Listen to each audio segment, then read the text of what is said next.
Hello friends, આજે હું તમારી સાથે શેર કરીશ ગુજરાતી ટ્રેડિશનલ ગારવાનાની રેસિપી, જેના માટે સૌથી પહેલાં અહીંયા મેં 2 કેરી લઈ લીધી છે. કાચી કેરી લેવાની છે, તોતાપુરી કેરી લીધી છે. ત્યાર પછી કેરીને આપણે આ રીતે એના બધા જ છોટલા કાઢી નાખવાના છે. ત્યાર પછી એ કેરીને આપણે છીણવાની છે.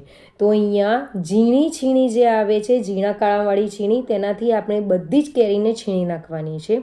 તો આ રીતે ઝીણી ઝીણી છીણીથી આપણે છીણી લેવાની છે. બધી જ કેરીને છીણાઈ ગયા પછી તેને હમણાં સાઈડ પર મૂકીએ. અહીંયા પેણી લીધી છે, તેની અંદર ઘી એડ કરી દીધું છે. તેની અંદર આપણે જે ઘઉંના લોટની જે સેવ આવે છે તે લઈ લેવાની છે. તે નહીં હોય તો તમે ઘઉંના લોટની સેવાઈ પણ લઈ શકો છો. આ રીતે ગોલ્ડન બ્રાઉન કલર આવે ત્યાર સુધી આપણે તેને આ રીતે શેકી લેવાની છે. ત્યાર પછી તેની અંદર આપણે સૂકું નારિયેળ આવે છે તેને છીણી લીધેલું છે તે એડ કરી દેવાનું છે. તેને પણ આ રીતે રોસ્ટ કરી નાખવાનું છે. હલકો એનો કલર ચેન્જ થાય એટલે તેની અંદર આપણે જે સૂકી દરાક આવે છે તે એડ કરી દેવાની છે. સૂકી દરાકની જગ્યાએ તમે લીલી દરાક પણ ડાયરેક્ટ એડ કરી શકો છો. બધું જ બરાબર રોસ્ટ કરી નાખવાનું છે. બધું બરાબર રોસ્ટ થઈ જાય એટલે તેને આપણે કાઢી લેવાનું છે. તે જ પેનની અંદર 1 ટેબલસ્પૂન જેટલું ઘી એડ કરી દેવાનું છે. ઘી એડ કર્યા પછી તેની અંદર અડધો કપ જેટલી સૂજી એડ કરવાની છે. ઝીણી સૂજી લેવાની છે. તેને બરાબર આપણે રોસ્ટ કરી નાખવાનો છે.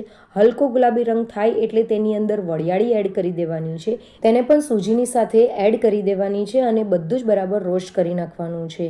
ત્યાર પછી આ રીતનો હલકો ગુલાબી રંગ થાય એટલે આપણે સૂજીને લઈ લેવાની છે.